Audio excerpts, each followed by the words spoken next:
قوم کی اصلاح بااثر متقی حضرات ہی کے ذریعے ہو سکتی ہے۔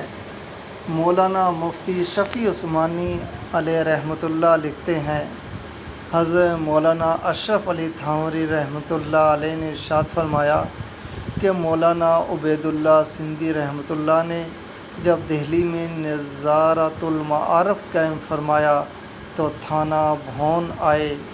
انہوں نے فرمایا کہ میں علامہ شبلی نعمانی رحمۃ اللہ سے ملا تو مسلمانوں کی عام بے راہ روی اور پریشانی اور مبتلا آفات ہونے کا تذکرہ ہوا۔ میں نے ان سے پوچھا کہ آپ کی نظر میں قوم کی اصلاح کی تدبیر کیا ہے؟ علامہ شبلی رحمۃ اللہ علیہ نے فرمایا کہ قوم کی اصلاح صرف وہ لوگ کر سکتے ہیں جن کا قوم پر مکمل اثر ہو، اور یہ اثر بغیر تقدس کے نہیں ہو سکتا، اور تقدس بغیر تقویٰ اور کثرت عبادت و ذکر اللہ کے حاصل نہیں ہو سکتا۔